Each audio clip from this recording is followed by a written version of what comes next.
Resolution की बात कर रहे हैं तो हमारे ऑपोजिशन बेंचेस की तरफ से हमने विमेन डे के हवाले से हमने सेपरेट रेजोल्यूशन आपके सेक्रेटेरिएट में यहाँ पे रिसीव भी कराई थी। उसकी कॉपी मेरे पास मौजूद है, वो भी आपने यहाँ पे कंसिडर करानी है। और वो लेट द रिकॉर्ड शो कि इनके रेजोल्यूशन के साथ we are not in agreement. उसकी वजह यह है कि हमारी खवातीन, पाकिस्तान तहरीक इंसाफ की खवातीन के साथ जो जुल्म होता रहा उसकी हम लोग उसको कंडेम करते हैं और वो इंटरनेशनल विमेंस डे पे भी हम लोगों ने उसको हाईलाइट किया था। ये पॉइंट नंबर एक। नंबर दूसरा पॉइंट जनाब स्पीकर आपकी अटेंशन मुझे चाहिए होगी, क्योंकि मुझे मालूम है आप भी एक मंजे हुए पुराने पार्लियामेंटेरियन है और हमें आप पे तवक्को है कि आप इस हाउस का इस्तिकाक मजरू नहीं होने देंगे।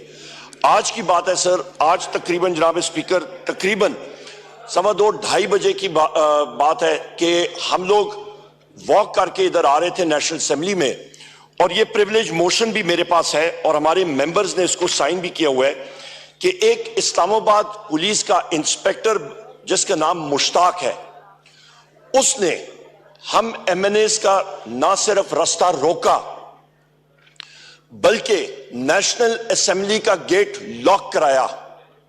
जनाब स्पीकर, नेशनल असेंबली का गेट लॉक कराना पार्लियामेंट का, वो आपकी इजाजत या सेक्रेटरी साहब की इजाजत के बगैर नहीं हो सकता। इस इंस्पेक्टर मुश्ताक के पास ये अथॉरिटी कहां से आई कि इस हाउस के लोग जितने हम लोग यहां पे बैठे हैं इस्तिकाक मजरू की है, ये फर्द वाहिद की बात नहीं है। उसने वो ऑर्डर्स किसके कहने पे एग्जीक्यूट किए?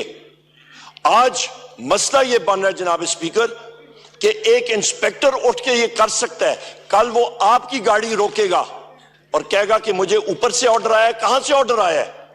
इसकी हम लोग डिमांड करते हैं जनाब स्पीकर।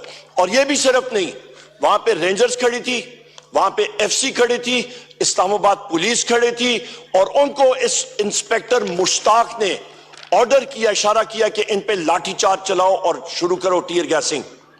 ये तो कुदरत ने, इस तरह हुआ कि आपका असेंबली का स्टाफ था, उन्होंने जो है इंटरवीन भी किया और हमने बमुश्किल उस गेट को खुलवा के हम लोग इस प्रेमिसेस के अंदर आए। हमें बता दिया जाए जनाब स्पीकर, क्या हमारे राइट्स यहां पे हैं कि नहीं है कि हम लोग बाहिफाजत, हम लोगों ने लाखों वोट यहां पे लिए हुए हैं, क्या हमें यह हक है कि हम लोग बाहिफाजत कौमी असेंबली में आके अपने हलके की और अपनी पार्टी की यहां पे नुमाइंदगी कर सकें? या तो हक नहीं है तो हमें बता दें कि ये असेंबली रिडंडेंट हो गई है और यहां पे बैठने का ये वन वे ट्रैफिक चलेगी, ये एक एको चेंबर चलेगा, यह हमें बता दिया जाए। और या इसके साथ आप, जो मुझे और मेरे साथियों को तवक्को है कि आप हक और सच का साथ देंगे, तो फिर जनाब स्पीकर आपको इमीडिएटली इस पे एक्शन लेना चाहिए और इस इंस्पेक्टर मुश्ताक और इसके ऑफिसर्स आईजी से लेके नीचे तक इन लोगों को बरतरफ करना चाहिए और इनके खिलाफ एक्शन लेना चाहिए। को उन्होंने अवाम के इलेक्टेड नुमाइंदगान के खिलाफ ये एक्शन किया नहीं, सोचा भी कैसे, ये आपसे एक रूलिंग चाहिए। नंबर 2 जनाब स्पीकर, एक अहम, बहुत अहम पॉइंट जनाब स्पीकर के आपके पास, आपके सेक्रेटेरिएट के पास, मैं अपने वजीर आज़म इमरान खान साहब का और अपने साथियों का, अपनी पार्टी का दिली तौर पे मैं मशकूर हूं, जिन्होंने मुझे इस काबिल नाचीज को समझा कि बैसियत लीडर ऑफ दी ऑपोजिशन इन्होंने वो कागजात जो हैं वो आपको अरसाल कर दिए, उसकी स्क्रूटनी हो रही है। तो लिहाजा इस हाउस को ऐसा तरीके से चलाने के लिए हम लोग आपसे गुजारिश करेंगे, आपसे सेक्रेटेरिएट को, कि वो आप इमीडिएटली उस पर एक्शन लें और वो नोटिफाई कर लें। इसके साथ साथ इसी तनाजर में जनाब स्पीकर एक और अहम बात कि कल बैसियत एमएनए, मैं और मेरे साथी, कल हमारे पास कोर्ट ऑर्डर्स हाथ में थे और फिर वही बात आ जाती है, यहां पे इस मुल्क में आवे का आवा बिगाड़ के रखती है, आवे का आवा बिगड़ गया और लोगों को कोई तकलीफ नहीं होती, कान पे जू नहीं रही थी। हमारे पास कोर्ट ऑर्डर्स थे कि हम लोग अपने महबूब कायद वजीर आजम इमरान खान साहब के पास मिलने के लिए जा रहे थे। अडयाला जेल के सुपरिटेंडेंट जिसका नाम असद वड़ायच है, जिसका 12 बार मैंने जिक्र किया, आज खुद उसने कह दिया कि जी कोई यहां पे नहीं मिलेगा। और किस बेसिस पे? Security threat. और भाई आपको या सिक्योरिटी थ्रेट है तो ये तो आप लोगों की नाअहली है कि आप कैदियों को बाहिफाजत उधर सिक्योरिटी नहीं प्रोवाइड कर सकते। या तो पंजाब पुलिस जो कि हम नहते शहरियों पे डंडा बरसाने में तो बहुत तेज है, टीयर गैस चलाने में बहुत तेज है, रबर बुलेट्स और हमारे पुलिस गर्दी करने पे पाकिस्तान तहरीक इंसाफ के मर्दों और खवातीन के पीछे तो बहुत तेज है, पर टेररिस्ट के सामने खड़े होने में उनकी टांगें कांपती हैं, वो भाग जाते हैं। या तो वो सही सिक्योरिटी दे और वहां पे वो खड़े हो और ये हीले बहाने ना करें। उसके खिलाफ भी जनाब स्पीकर एक बोगस एक्सक्यूज के ऊपर वो डिनाई कर रहे हैं, इसको हम लोग कंडेम करते हैं। हमारे मेंबर्स का इन सारों का इस्तेकाक मजरूह है, वो भी आपके सामने रखते हैं। तीसरी अहम चीज जनाब स्पीकर, मेरे यहां पे साथी, यहां पे एक सीनियर कानूनदान जनाब बैरिस्टर लतीफ खोसा साहब, इनको और बैरिस्टर सरदार लतीफ खोसा साहब, शुक्रिया जनाब राणा साहब, बैरिस्टर सरदार लतीफ खोसा साहब, इनका इस्तेकाक मजरूह है। हमारे सीनियर कानूनदान बैरिस्टर सलमान अकरम राजा साहब का, और उसके साथ हमारे MPA हैं हाफिज फरत अब्बास साहब, उनको आज इन सारे साथियों को उठा के बशमूल 102 लोगों के अरेस्ट किया गया। हाफिज फरत आज भी जेल में है। यहां पे बैरिस्टर हमारे सरदार लतीफ खोसा साहब को, इनको जनाबे वाला यहां पे इनको हरासा किया गया, इनको अरेस्ट किया गया, और बैरिस्टर सलमान अकरम राजा साहब को हम लोग शदीद मुजामत करते हैं। मैं रिक्वेस्ट भी करूंगा, आप टाइम दीजिएगा बैरिस्टर साहब को कि वो अपनी जो इंसिडेंट्स हैं वो आपको खुद भी सुनाएंगे और प्रिविलेज मोशन पेश करेंगे। एक और चीज सर, पूरे पंजाब में से 102 से ज्यादा लोग, चाहे वो भक्कर हो, पूरे पंजाब से अरेस्ट हुए थे, और हमारे महबूब कायद से किस कायदे और कानून के तहत 15 दिन के लिए उनको मिलने से हमें दूर रखा जा रहा है? किस कानून के तहत? ये पहिया जनाब स्पीकर ऊपर नीचे चलता रहता है। आपकी पार्टी ने भी दिन देखे, हम लोग देख रहे हैं, हमने देखे, ये चलता रहता है। सो लिहाजा गैर आईनी गैर कानूनी काम नहीं होना चाहिए। आखिरी और एक और चीज जनाब स्पीकर, एक और बहुत अहम चीज कि हमारी यहां पे मेंबर कौमी असम्बली है शंदाना गुलजार साहिबा, FIA ने आपको खत लिखा इनके बारे में, इनका भी प्रिविलेज मोशन ये है और खुद ये आपके पास सरसाल करेंगी, आप यहां पे आके सेक्रेटरी साहब को सबमिट करेंगी।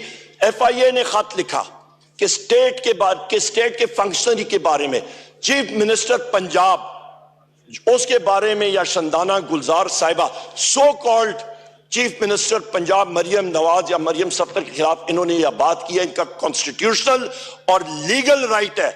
हम लोग हर जगह पे बात करते हैं, इस बेंच के लोग बात करते रहते हैं, पर यहां पे FIA को एक गस्टापो टूल के तौर पे इस्तेमाल किया जा रहा है, जिसको हम लोग कंडेम करते हैं। और ये इस हाउस की तरफ से हम लोग इस चीज को, हमारे ऑपोजिशन बेंचेस इसको कंडेम करते हैं, और ये हम लोगों ने सामने आपने as custodian of the house इसका ख्याल रखना पड़ेगा।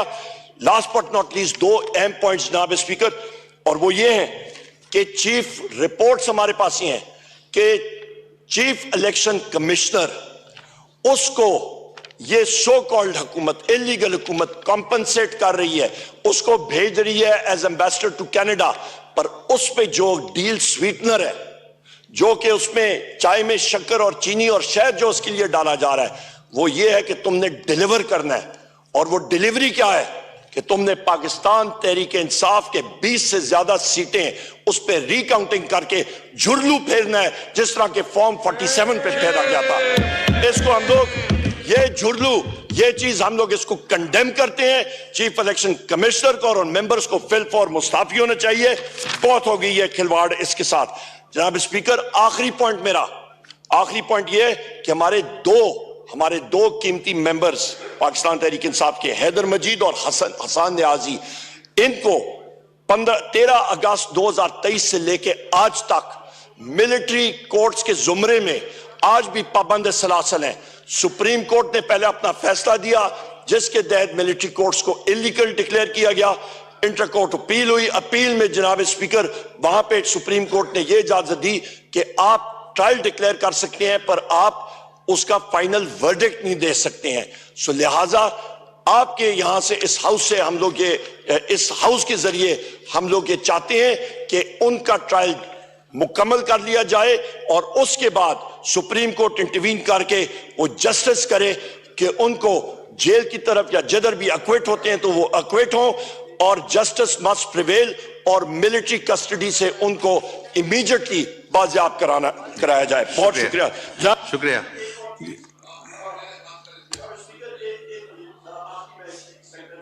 जी उमर अयूब साहब का माइक खोलें। थैंक यू जनाब। जनाब स्पीकर, मैं यहां पे आपसे गुजारिश करूंगा कि कल मैंने खुद बैसियत MNA और मेरे सारे साथी हमने अप्लाई किया हुआ है कि हम लोग मिलना चाह रहे हैं अपने महबूब कायद प्राइम मिनिस्टर इमरान खान साहब से अडयाला जेल में। लिहाजा जेल अथॉरिटीज को आपके सेक्रेटेरिएट से ये इंस्ट्रक्शन जानी चाहिए जनाब स्पीकर, ये हाउस है, अवाम का चश्मा, यहां पे लोग बैठे हैं, ना कि अडयाला जेल का असद वड़ाइच जो पावर ऑन टू हिमसेल्फ अपने आप को समझता है और कानून का वो कोई चीज ही नहीं समझता। मैं खुद आपको एक बात बताऊं, मैंने खुद टेररिज्म कोर्ट से जज साहब से उसने कॉल भी की, उसे रिटन ऑर्डर दिए, उसने फेंक दिया। ये हालात है पाकिस्तान में जनाब स्पीकर। यहां पे फिर कहते हैं कि जी इन्वेस्टमेंट आएगी। कौन सी इन्वेस्टमेंट आएगी जनाब स्पीकर? जब यहां पे रूल ऑफ लॉ नहीं होगा तो क्या होगा? यहां पे कल मैं टेररिज्म कोर्ट में बैठा था, आपको ताज्जुब होगा ये आपके पंजाब पुलिस ने मुझ पे जो इस वक्त पर्चे हुए तकरीबन 35 से ज्यादा FIRs हैं, उनके एक पर्चा जो हुआ है, मेरी एक बात सुन ले इंपॉर्टेंट जनाब स्पीकर, इनकी अकल देखें। एक पर्चा किया कि जी उमर अयूब ने 35,000 या 40,000 का मोटरसाइकिल चुराया है। ये सितम जरीफी देखें, ये हालात देखें, ये किसी के ऊपर चौधरी शुजात हुसैन साहब के एक टाइम पे उन पे भैंस चोरी का मुकदमा लगा था। आजकल किसी पे मोबाइल चोरी का लग रहा है, मोटरसाइकिल चोरी लग रहा है, एक दूसरा लगा कि जी हमने पुलिस के दस्ताने चोरी किया। भाई हमने करना क्या? आपका पॉइंट आ गया।